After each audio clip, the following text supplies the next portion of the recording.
In the previous class, we have already discussed about the thallus structure of nostoc. In this class, we will discuss about the different type of reproduction present in nostoc.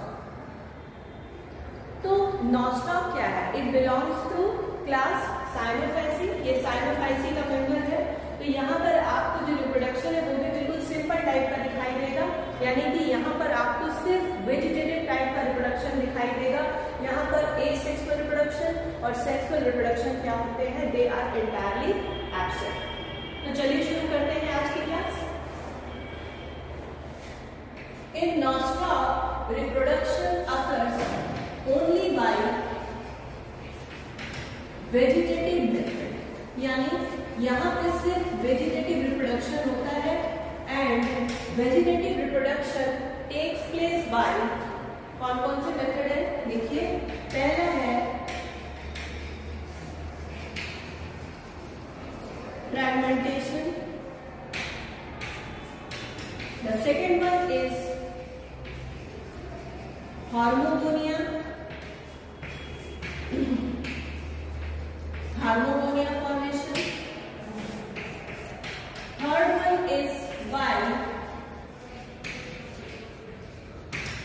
akynates. The fourth one is by heterocyst, and the fifth one is by endospore. तो ये 5 method है जिनके द्वारा nostoc में vegetative reproduction होता है. Fragmentation, hormogonia formation, by akinetes, heterocyst and endosperm. Now we will discuss each type one by one. So first of all make a heading by fragmentation. सबसे पहले हम लोग पढ़ेंगे फ्रैगमेंटेशन के बारे में.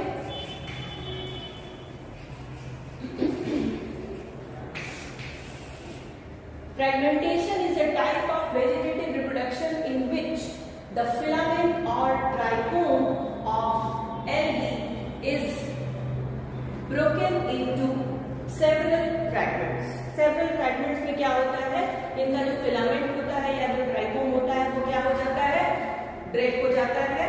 तो यानी कि होता क्या है, प्रोसेस हम लोग लिख लेते हैं. सपोज कोई एल्गल कॉलोनी है तो it will be break into fragments.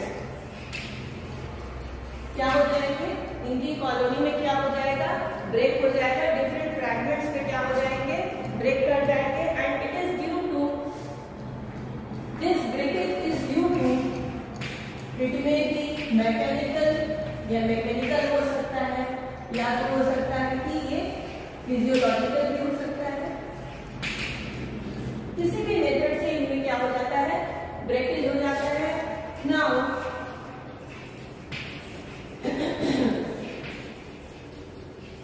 each of the fragment of the colony is developed into a new colony. ये क्या करता है, एक नई कॉलोनी का क्या कर देता है, फॉर्मेशन कर देता है. तो ये फ्रैगमेंटेशन के बारे में हो गया. ये बहुत ही कॉमन टाइप का रिप्रोडक्शन पैटर्न है. Now the next one is by hormogonia. Heading डालिए hormogonia.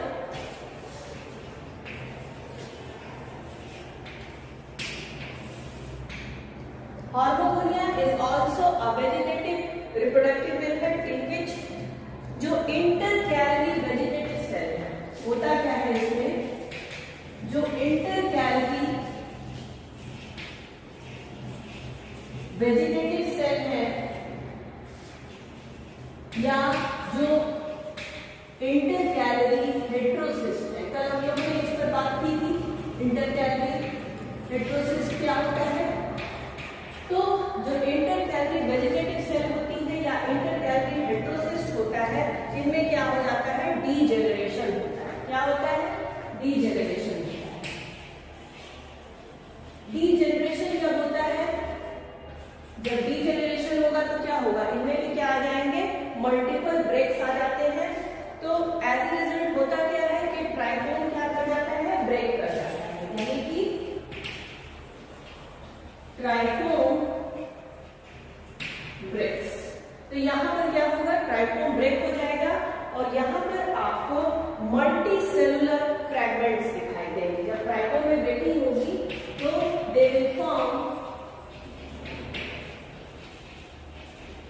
मल्टी सेलुलर फ्रैगमेंट, और यही जो मल्टी सेलुलर फ्रैगमेंट्स होते हैं इन्हें ही हम कहते हैं क्या, हार्मोगोनिया। इन्हें हम हार्मोगोनिया कहते हैं।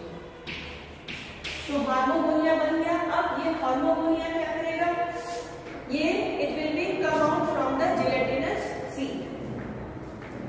ये हार्मोगोनिया क्या करेगा, it will be come out from the gelatinous sheet.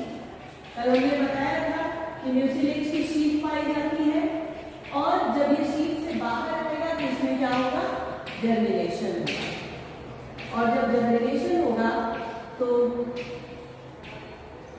New plant body का क्या होगा, फॉर्मेशन हो जाएगा। तो ये था हार्मोगोनिया के बारे में, जिसमें क्या होता है, मल्टी सेलुलर फ्रैगमेंट्स का फॉर्मेशन होता है, और एज ए रिजल्ट यहाँ पर आप देख रहे हैं कि हार्मोगोनिया का फॉर्मेशन होता है, जो कि जर्मिनेट करके एक नए एल्गल प्लांट या नए कॉलोनी का फॉर्मेशन कर देता है। Now the another method of vegetative reproduction is by एकाइनेट्स।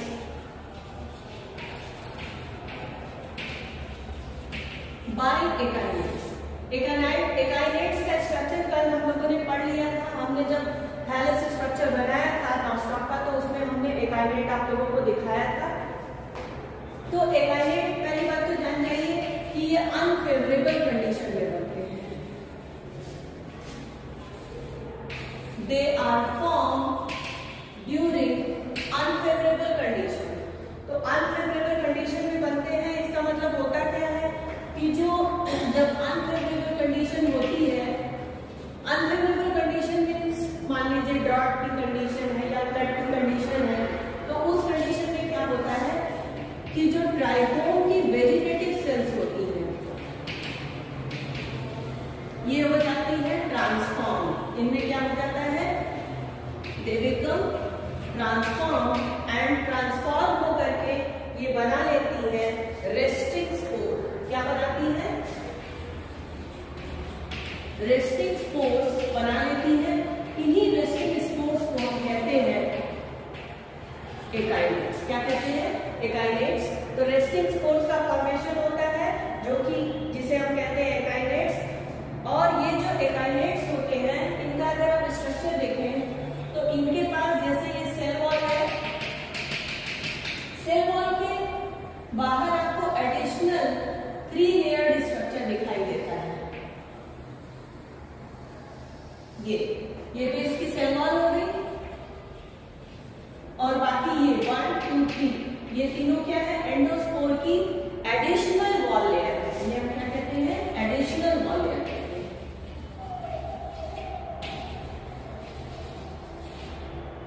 Additional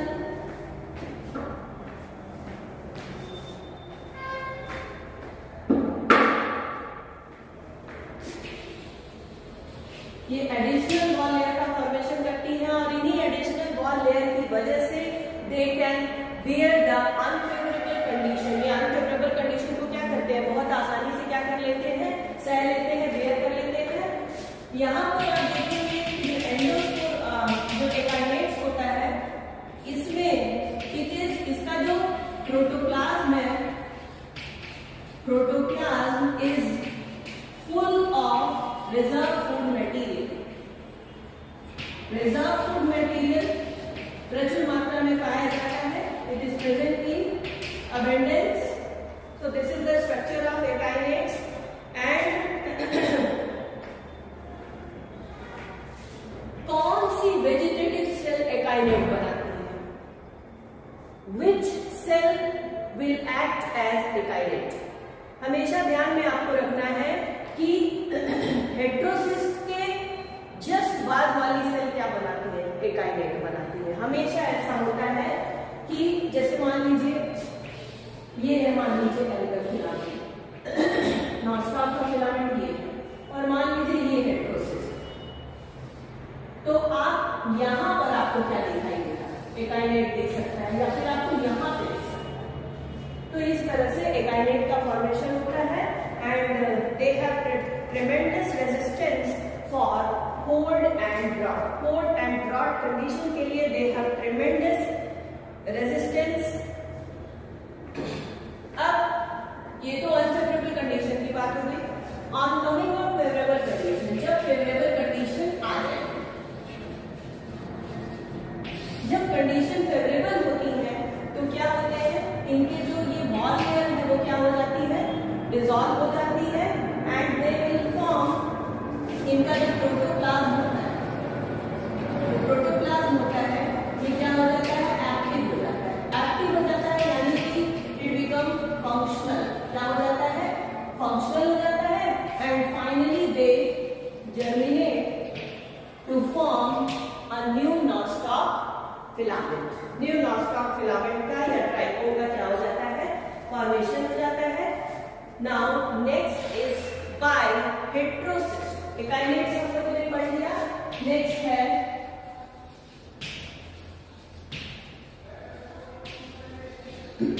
bye heterosis. Heterosis हमने आप लोगों को कल बताया था कि ये ऐसे स्ट्रक्चर होते हैं जिसकी वजह से नॉनस्टॉप में एबिलिटी होती है कि वो नाइट्रोजन फिक्सेशन भी क्या करता है, कर लेता है आसानी से.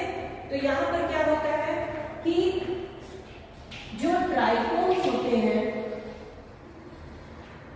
उसमें जो हेटेरोसिस्ट पाए जाते हैं, तो some of the heterocyst of the trichome in case of nostoc commune, सभी में नहीं पाया जाता है, कुछ स्पीशीज ऑफ नॉनस्टॉप में पाया जाता है. जैसे एक स्पीशीज का नाम है नॉनस्टॉप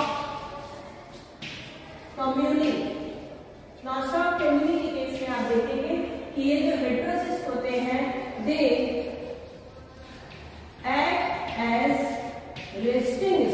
क्या बना लेते हैं, they form resting spore in case of nonstop कम्युनी. और रेस्टिंग स्पोर जो बनता है इसका प्रोटोप्लाज्म क्या हो जाता है, protoplasm become active and they will finally germinate और जर्मिनेट करके न्यू ट्राइकोम का क्या करते हैं, फॉर्मेशन कर देते हैं. इनके प्रोटोप्लाज्म में बहुत सारे डिवीजन भी होते हैं. तो चलिए देखते हैं डिवीजन कैसे होता है हेटेरोसिस्ट में. So in case of nostoc heterocyst यहाँ पर इनके प्रोटोप्लाज्म में क्या होता है, डिवीजन होता है. और प्रोटोप्लाज्म में जब डिवीजन होता है तो पहले स्टेज में 2 सेल बनती है और इन 2 सेल्स में फिर फर्दर क्या होता है, डिवीजन होता है. और एज ए रिजल्ट आप देख रहे हैं कि यहाँ पर 4 डॉटर सेल्स का क्या हो जाता है, फॉर्मेशन हो जाता है. और यही जो डॉटर सेल्स हैं ये क्या करती हैं, एक न्यू ट्राइकोम का, new trichome of non-stop is form. यहाँ पर प्रोटोप्लाज्म में डिवीजन होता है. Now next is bye endospore. कभी कभी क्या होता है एंडोस्पोर के केस में, कभी कभी क्या होता है कि नॉनस्टॉप में जो रिप्रोडक्शन होता है बाय मींस ऑफ एंडोस्पोर भी होता है. तो यहाँ पर क्या होता है, यहाँ पर जो हेटेरोसिस्ट होते हैं, हेटेरोसिस्ट का जो प्रोटोप्लाज्म होता है, हेटेरोसिस्ट में जो प्रेजेंट होता है प्रोटोप्लाज्म, वो क्या करता है, डिवाइड करता है.